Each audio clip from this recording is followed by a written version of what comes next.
Hello and welcome in to another episode of the Fantasy Football Forecast. I'm your host, Trevor Scott, joined by my co-host, Matt Giraldi. What's going on, guys? And today we are going to be going over some start-sit decisions for your Week 16 matchups. We're going to go through some quarterbacks, some running backs, some receivers, and some flex plays.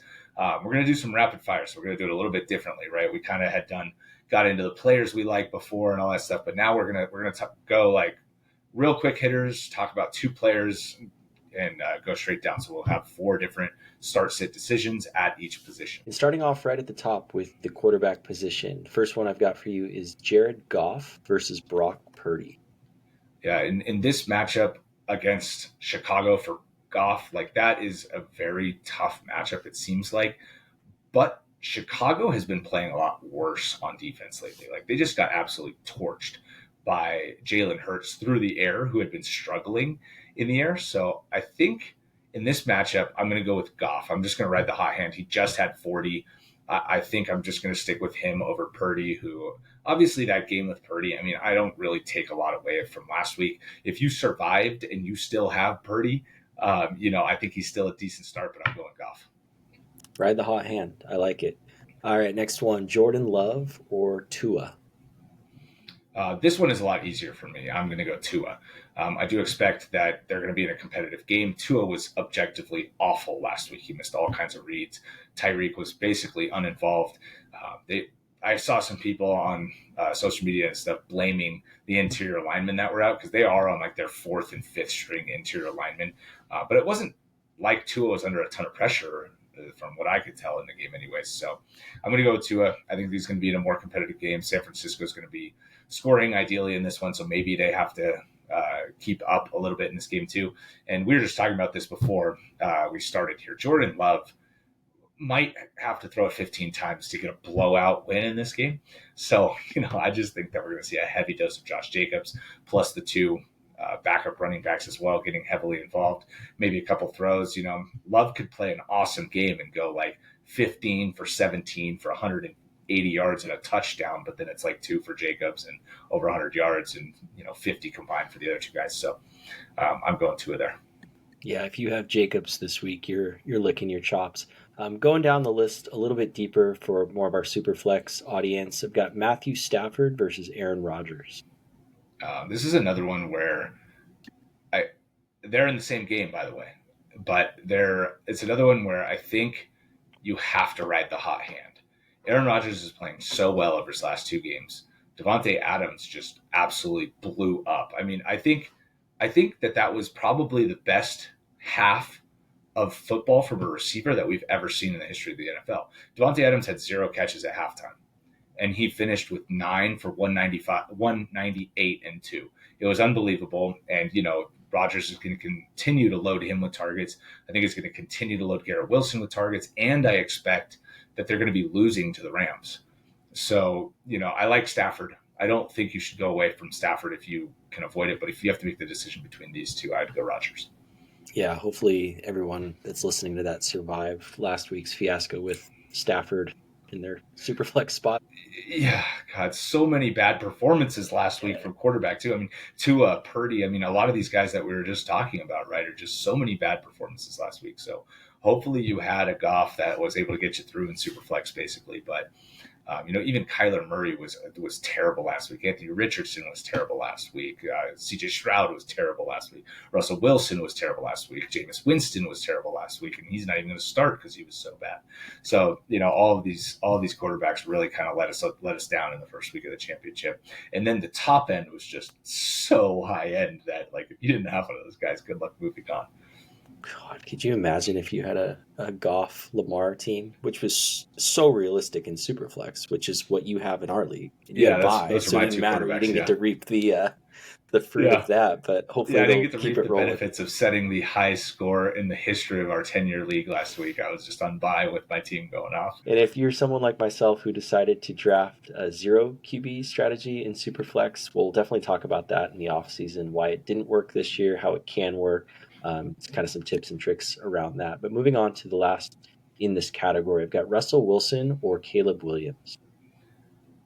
Oh, that's a good one because I feel like Caleb is probably going to get ranked higher, but I'm going back to Wilson. He's playing Baltimore, and Baltimore's defense just is not good.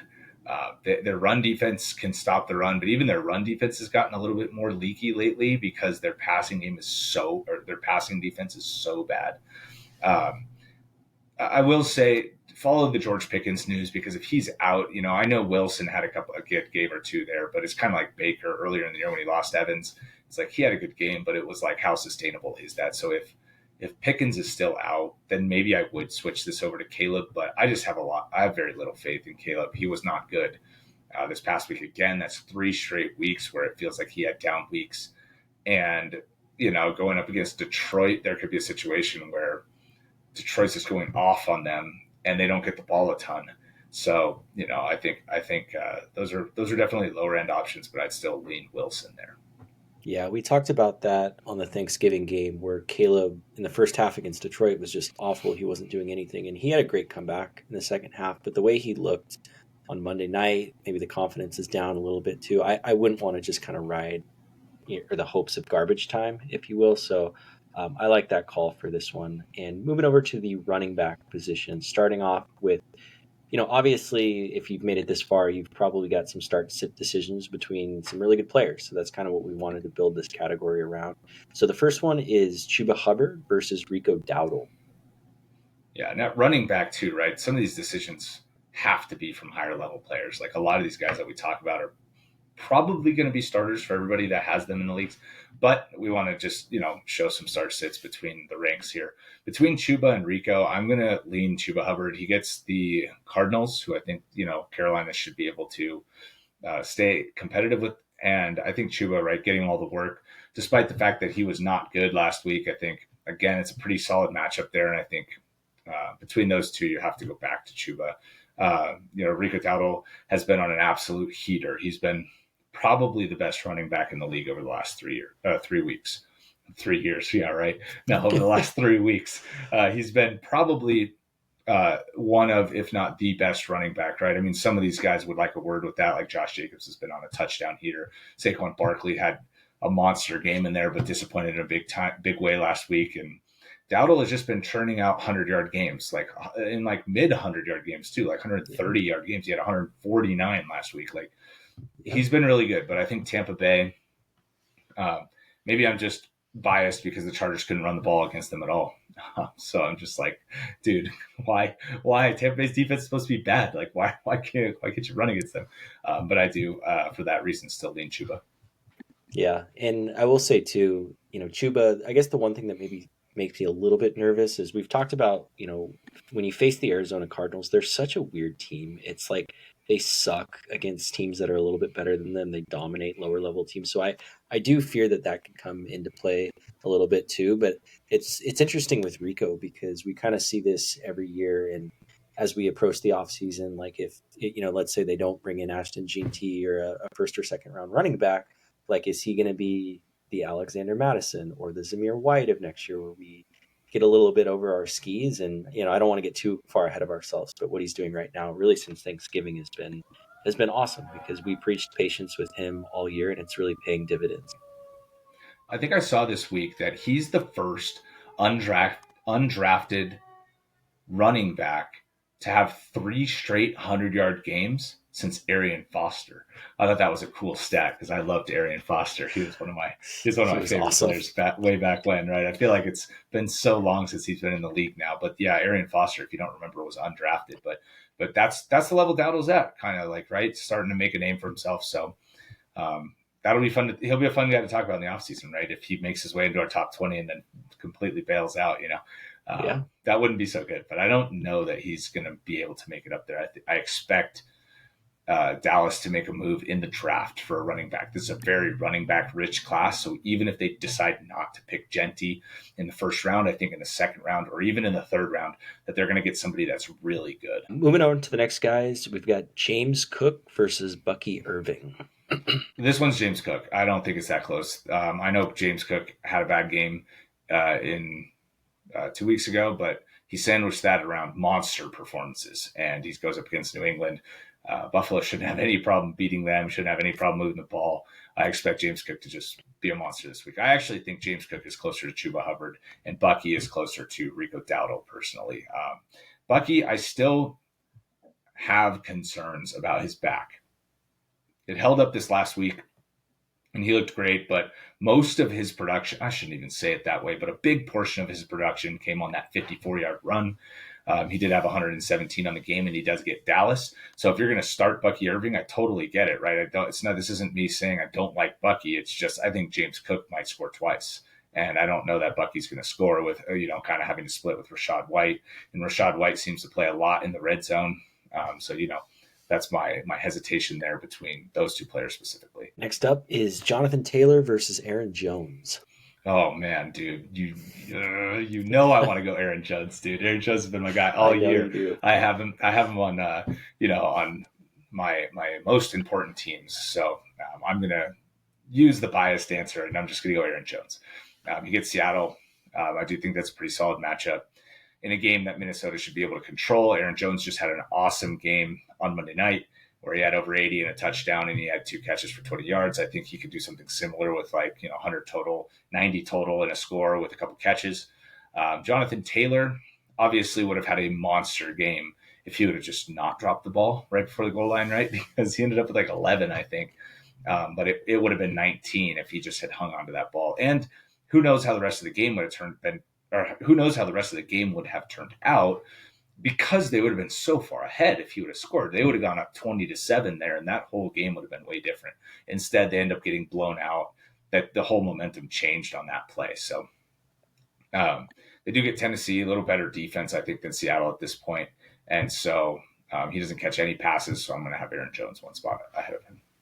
All right, next up, Rhamondre Stevenson or Isaac Guerendo. This one, I'm going to go Isaac Guerendo here. Again, I feel like this one's decently easy. I'm not a big fan of Rhamondre Stevenson. He has a decent matchup against Buffalo, but Buffalo did a good job at shutting down the running backs for the Lions on the ground. And so I think, Rhamondre, who knows what his passing game role is going to be. And obviously Montgomery and Gibbs both had very good passing game work last week. So that would kind of minorly salvaged Montgomery's day and big time salvaged Gibbs's day. But, I don't think Rhamondre is really, I'm afraid they don't have the ball very much, and I'm afraid they're going 3 and out a couple too many times, and that, it turns into they're way up and New England's throwing, and Rhamondre has 8 for 25 and 2 for 10. So and Guerendo, he's going up against Miami.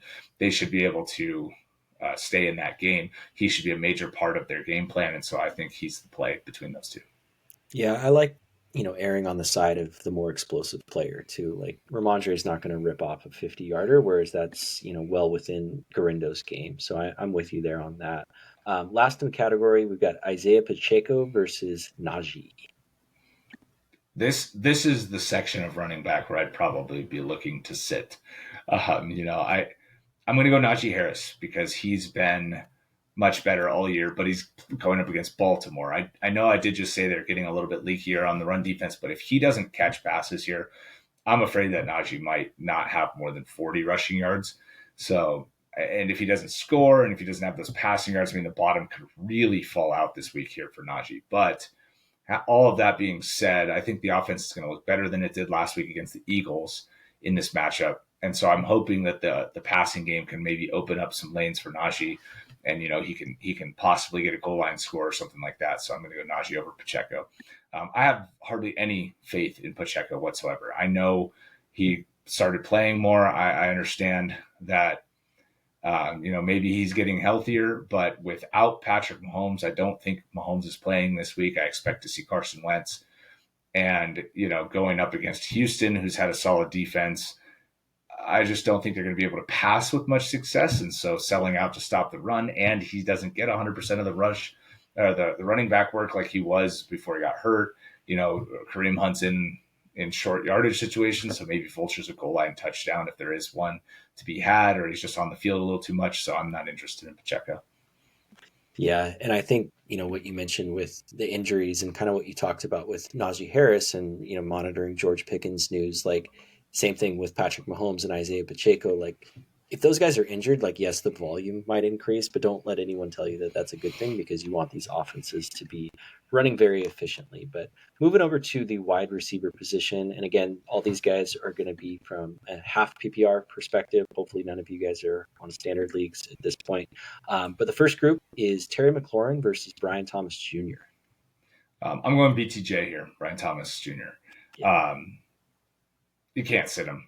It's even with Mac Jones. Mac Jones looks like he's kind of settled in now. He's got a couple games under his belt, right? The first game or game and a half, he looked really bad, but like kind of reflecting on why, like, wouldn't you if you've been sitting and getting number 2 reps all year, right? And then now that he got some starts, and then Lawrence got hurt again, and then now he actually looked good last week, I thought. He had up for 250 yards, and Brian Thomas Jr. was just awesome, 10 for 105 and 2. And I lost in a league because I benched him for Jacoby Myers. So I wouldn't make that mistake again if I did get through. And so I'm just turning over to Brian Thomas Jr. On the other side of this discussion is Terry McLaurin. He goes up against the Eagles. That might be the worst matchup for number 1 wide receivers. He's going to see a lot of Quinyon Mitchell, who has been sensational this year. And McLaurin didn't do anything against the Eagles in their first matchup. So, even though McLaurin has obviously been really good, is going to be ranked really high, I would temper expectations in a major way. I would even consider, if you have a good enough team, trying to get him out of your lineup in 2 wide receiver leagues. Yeah. And I think, we'll talk about this with some of the offseason kind of lessons learned stuff. But, you and I both love Brian Thomas Jr. We spent a lot of time on this channel, talking about Brian Thomas Jr. But the one thing we didn't necessarily do was push him up the board high enough. And I think one of my lessons learned from this year is, like, if you've got a guy and you believe him, just like push him way up and don't look back, because the guy in our league ended up getting him a couple spots ahead of me where I was planning to take him, but I should have just taken him around earlier. But we'll kind of table that for now. Love BTJ, very excited for his future. But moving on to the next couple of guys, we've got Drake London versus Malik Nabers. This isn't close to me. It's Malik Nabers. He's going up against Atlanta. They're in the same game, but London kind of got lucky that he got a touchdown. Only 3 targets last week. Yeah. And Kirk Cousins, I don't know, could have looked worse. I mean, I know they won the game, but holy, was he bad.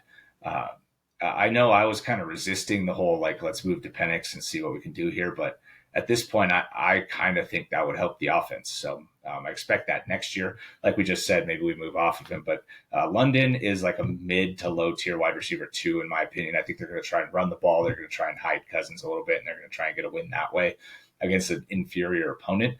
But Malik Nabers, I think, especially if it's Tim Boyle, I never thought I'd be saying that. But, Tim Boyle looked pretty good, threw with some anticipation, got Nabers a couple outbreaking routes on the boundary, opened up the middle of the field a little bit more for him too. So I do think in this matchup that I'm going with Nabers pretty easily over London. Cool. Next guy's up, JSN versus Jauan Jennings. This one I think is going to surprise some people, but I think I'm going to go back to Jauan Jennings. He was bad because of the weather. Again, I'm giving Purdy a pass. I kind of have to give his number 1 receiver, Jauan Jennings, a pass too. He gets Miami, so there might be a little bit of Ramsey shadowing him, or he might have Ramsey on him quite a bit. So that could pull down his ceiling a little bit. But, with JSN, he gets Minnesota. I don't know. Again, it's one of those things where Seattle didn't look very good this week against the Packers. They didn't really do anything in the passing game. I know JSN was still pretty solid, but, I maybe don't have so much faith that they can get into the end zone. Geno Smith at this point is looking very questionable to play. I mean, I think they're maybe have some optimism, but if he doesn't go and it's Sam Howell, I'm definitely playing Jauan Jennings. So at this point, I'm just going to recommend Jennings. Yeah, if it's Sam Howell and you have the Vikings defense, like, you are in a good spot, because all that guy does is take sacks and throw interceptions. Like, he'll put up some yards like he did last year, but whatever, man.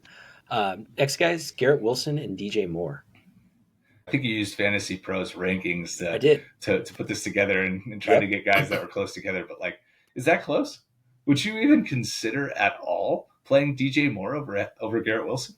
No, I was pretty surprised, but no way. DJ Moore, I mean, he got a decent number of catches, but I mean, the offense is a little too crowded for me. Obviously, he's still got 10 targets, I think, this week. I need to check that, but I think he had double digits. There's a lot of short stuff too. I mean, they were trying to get the ball in his hands. It's a lot of short stuff. Detroit is going to have the ball constantly. They're going to be throwing from behind, so maybe there's a little bit of that to this matchup. But again, we saw that touchdown in garbage time go to Keenan Allen this past week. And so if it doesn't go to him, you're going to be disappointed, especially in half PPR. Whereas Garrett Wilson, we mentioned it with Davante Adams that, we mentioned the Jets with Aaron Rodgers earlier, and with Davante Adams getting double-digit targets and him averaging 9 over his last 6 games. I just really think benching Garrett Wilson is just at your own risk. It looked like he was about to have a monster game after the first quarter too. He had 2 for 40 and a touchdown, like in the first quarter, and he only had 1 catch after that. Davante did take over in the second half, but if all of those targets aren't going to Davante and Garrett Wilson ends up with a few more of them and he gets, up over 100 yards and he's got the ability to score twice, I don't necessarily think that's that close. I'm going with Wilson. All right, last one in the category, Khalil, Shakir, and DK Metcalf. Oh, that's interesting. Khalil Shakir gets New England, so I'm going to go that way.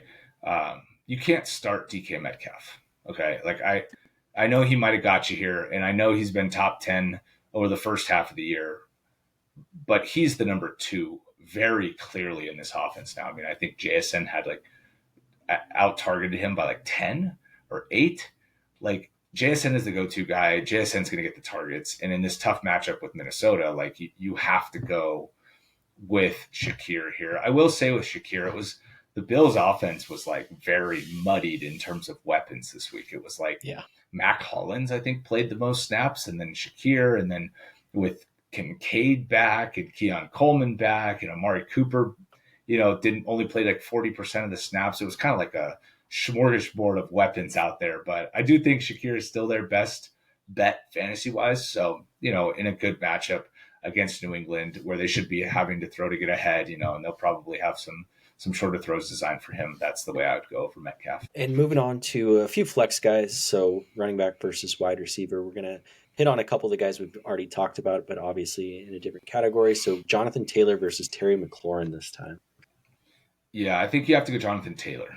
Even though I'm not huge on him, I think he can get Tennessee this week. And, with McLaurin, I'm worried. I'm genuinely worried about the Eagles matchup. I don't think that's a good matchup. I don't think that that's something you should be comfortable with, just locking McLaurin in like you normally would. All right, next up, Cooper Kupp versus Breece Hall. Oh, dude, this is just same game again. Dude, I want to say Breece Hall so badly, but I just don't know. And Isaiah Davis still last week played a ton. And it was interesting because he actually played over Braylon Allen. I don't know if Braylon Allen got hurt or was benched or something, but I'm going to lean the receiver actually here, and I'm going to go with Kupp. I know he got you 0 last week. I know that's incredibly frustrating, but it was a big part to do with the weather. And I think going up against the Jets, a lot of attention will be put onto Puka, and I think he should have some room to operate this week. Yeah, hopefully if anyone has Kupp under consideration, or I guess they're lucky that they survived last week. But moving over to Brian Robinson versus Jordan Addison. Oh, you got to go Addison. You're at a point in the year now where you're looking for upside, but not just that. I mean, he had 7 catches for 65 yards or almost 70 yards this week. And, again, it's that Eagles matchup for Brian Robinson. I'm not interested in that if I can avoid it. So if I have as good of an option as Jordan Addison, I'm going to just continue to roll with him. And again, we talked about explosiveness. If he's going to get any sort of volume, on top of the fact that he can break a play at any point, if he's going to get 5 receptions, and I feel comfortable about that, which is where I'm at with him at this point, I'm going to pretty much be starting him no matter what. I would definitely be starting him over Jaxon Smith-Njigba. I would be starting him over Jauan Jennings. I'd be starting him over Jerry Jeudy now that we got the DTR news. I think Addison should be pushed up. I'd definitely start him over DJ Moore.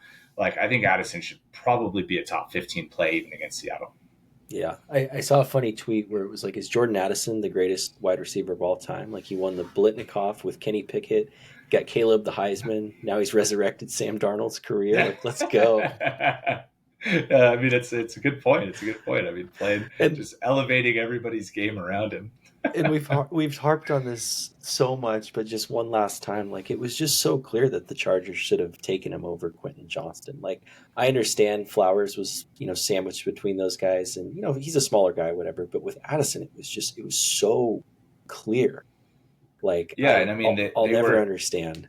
Zay Flowers too. Was more of the short area target, and it was Quentin Johnston and Jordan Addison were the downfield stretchers. They were gonna lose Mike Williams, and so replacing that in their offense is what they were trying to do with Quentin Johnston. So that was why Addison was the more natural fit in terms of what they were trying to do with that pick. Now, I didn't have the same sentiment. I was actually excited when they picked Quentin Johnston, but I have since been proven wrong, I think, pretty thoroughly there, even though Johnston has more touchdowns than Addison this year. Yeah, yeah. I mean, he's gotten better, which is good because there was only one way to go. Last guys for you here: Tyrone Tracy versus Jayden Reed. This is easy. You're going Tracy if that's your option at flex. We mentioned it before, but Reed with the Jordan Love conversation, Reed might be in a situation where they throw 20 times or less in this game. So I mean, going up against the Saints are terrible. They're down to their third string quarterback. Maybe like they don't. I don't even know if they've named a starter yet. Like Alvin Kamara might miss the game. Like this is just lining up for the Packers to just crush them. So I don't necessarily think there's going to be a ton of volume. If you start Reed, you're hoping for a big touchdown. And if that doesn't happen, he's going to disappoint you. Even if he scores a short touchdown on low volume, maybe 10 points.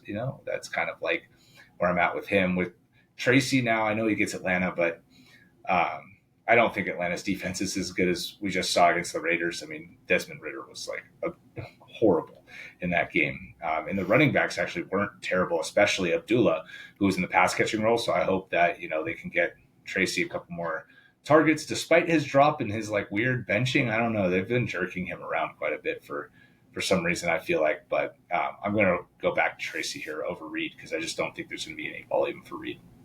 Yeah, and within the Packers Saints game that you mentioned, hopefully you guys listened to our Beat the Wire for defenses because we stressed that the Packers were the ones to grab. Now they're in just position A for this week. But those were all the names I had for you this week. But thank you guys so much for watching and look forward to talking to the next one.